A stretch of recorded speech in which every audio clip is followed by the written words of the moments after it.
not to be optimistic in the long run, but I will acknowledge that we have serious bumps along the way. Thank you. I'll leave it at that.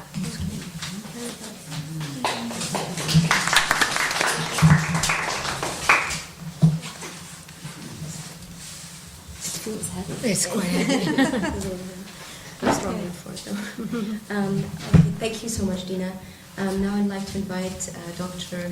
Abdelhadi Jadallah, who's going to discuss the challenges and opportunities that women face in light of the Arab Spring, and also the role of the international community and the diaspora community. Okay, thank you. Good evening, everyone. I can't be more grateful to ADC for introducing me to Fida and Dina, because what I heard actually was not only impressive, but actually a very comprehensive analysis. And thank you again for not just drawing the picture, but mapping some of the challenges that I will also speak to. So my continued gratitude. I also want to start by a quote that I saw in the Guardian newspaper. And it really maybe represents some of the things that have been said. And I start the quote: "Women may have sustained the Arab Spring, but it remains to be seen if the Arab Spring will sustain women." And I thought it captured some of the spirit of this panel tonight and thinking about it. I also would like to start by congratulating the Arab women who have been part of the Arab Spring. We heard so many names, and I've had them also on the margin of my presentation. And I'd like to say that their accomplishment and their roles were very inspiring for me. I felt all of a sudden much empowered by these voices coming across the Atlantic, when we've always felt the reverse was happening, that we were exporting the voices from here, or we were made to think that the voices had to be sent from the U.S. Internationally. But in addition to Tawakkul Karman, who won a Nobel Prize, I really would like to salute the women who, and young, old, and every generation there, who we didn't hear her name, or her name was not in print. Because like you said, Dina, all these mothers, I was in Egypt, in Jordan, and in Palestine in June, and I had a chance to visit in Egypt actually during the transition. There are a lot of people who have been working tirelessly, men and women, but particularly women that are not getting the acknowledgement. So I want to personally salute them for their resilience, their leadership, and all the impact they have done on the local, national, international, and global level. I asked Alia to speak about the challenges and opportunities. In addition to the title that I have, I am a professor of conflict resolution. And forgive me if my lens is always on what might create conflict and what might not. And a challenge usually, which many of them have been mentioned, are the sources of them are really about unmet expectations or incompatibility of goals. So we actually define conflict in the field when people have incompatibility of goals, there is scarce resources, there is perceptions even of that. One of the I divided my presentation into external factors and internal factors that are forming some of the challenges to the Arab Spring or Arab Awakening. I won't go over the names again, but I'll try to speak to some examples too. One is the issue of managing our expectations with regard to the Arab Spring and the role of globalization. How much are we on par with all these international movements? I think we can say the Arab Spring on many levels exceeded that expectation, but being party to the global community can always pose a challenge for people. The other one I borrow from Chandra Mohanty, who has written a lot about feminism through Western eyes.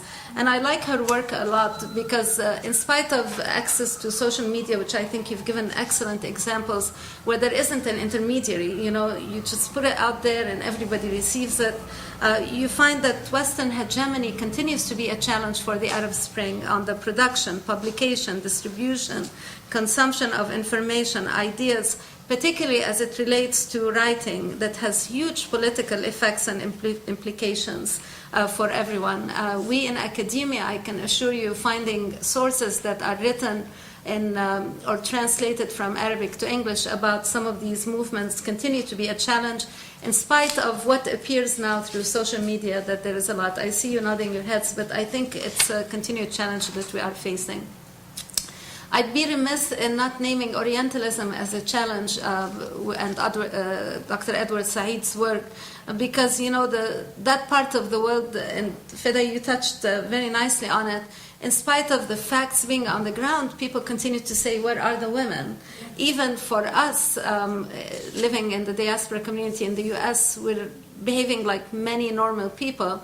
And when people interact with us, they say, well, do you have a voice in your family? Even though you can tell 3 strong women saying, I'm complimenting myself with them. But again, we're constantly facing, do you agree with that? There is overt Orientalism actually now, forms of patronizing, co-optation of issues, and using the other constantly to objectify Western civilization.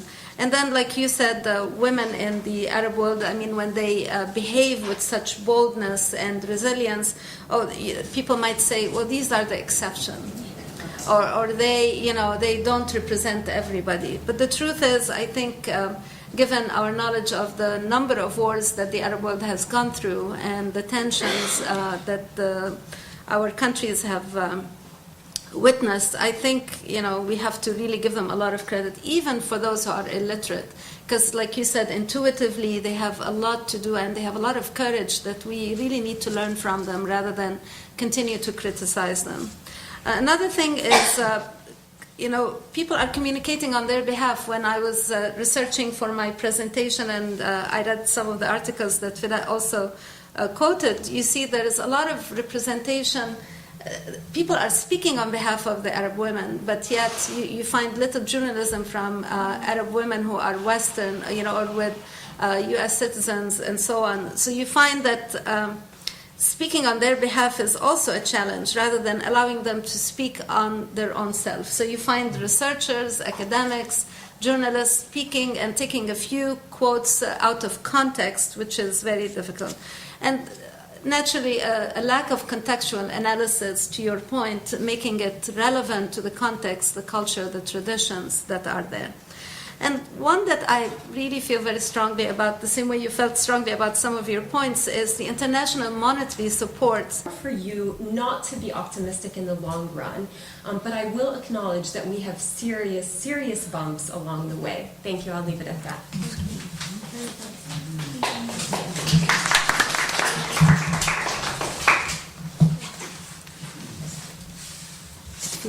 It's quite heavy. I'm strongly for them. Thank you so much, Dina. تعرف حضرتك؟ ألما عبد الهادي جدلة. ألما، أنت نوهتي إلى كثير من النقاط التي تعاني منها المرأة العربية في المجتمع العربي. برأيك ما هو المخرج للمرأة العربية حتى يكون دورها فاعل في وذلك ما بعد الربيع العربي؟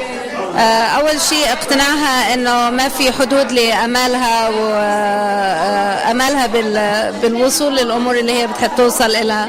ثاني شيء بالنسبة للتعليم مهم جدا للمرأة، لأنه إذا كانت هي مؤهلة ممكن كمان تفتح أبواب كتير إلها. وثالثا طبعا اللي هو عائلتها، إنه يكون في تشجيع إلها من المجتمع ومن عائلتها بشكل خاص، إنه حتى تقدر تكون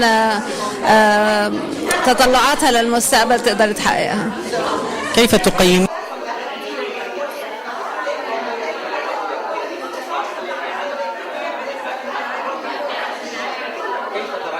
دور المرأة العربية ما بعد عهد مبارك؟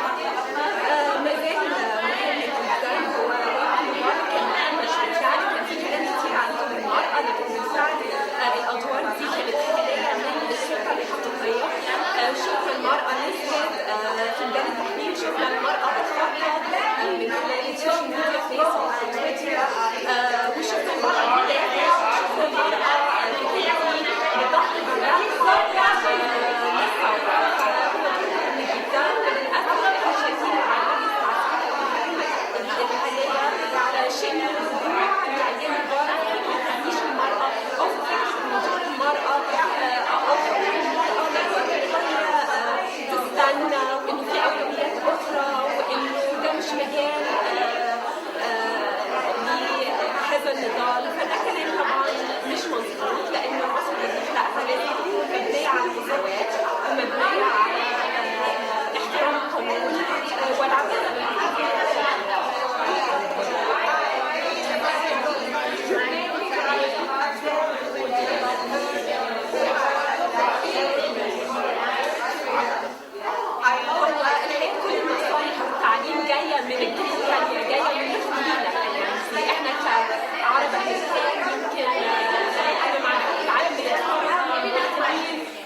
مكان أبدا